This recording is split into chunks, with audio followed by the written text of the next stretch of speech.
যে উত্তরায় পুলিশের গুলিতে একজন আন্দোলনকারী নিহত হয়।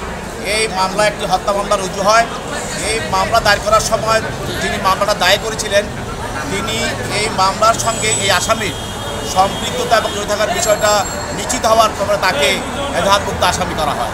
এবং আপনি জানেন যে এই ফ্যাসিস্ট হাসিনার সহযোগী সে বিজিএমই যখন সভাপতি ছিল তখন সে অন্য মতের এবং অন্য দলের কাউকে নির্বাচনে অংশগ্রহণ করতে দেয় নাই। এবং সে যখন এফবিসিআইয়ের যখন সে সভাপতি ছিল তখনও সে অন্য মতের এবং অন্য দলের কাউকে নির্বাচনে অংশগ্রহণ করতে দেয় নাই।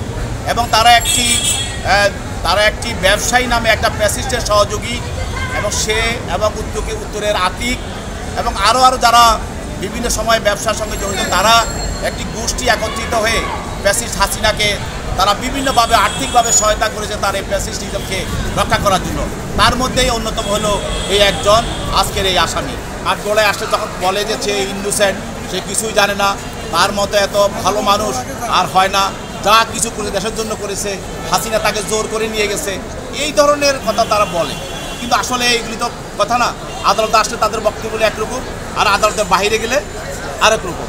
সে বলে আমাকে অ্যারেস্ট করা হয়েছে, আমি তো পালিয়ে যাই নাই। আমি বলছি যে আমাদের এই সরকারের নীতি হলো অযথা কাউকে অ্যারেস্ট করা নয়, তাকে জড়িত পাওয়া যায় তাকেই অ্যারেস্ট করা হচ্ছে। অতএব কাউকে হয়রানিমূলক কোনো অ্যারেস্ট করা হচ্ছে না।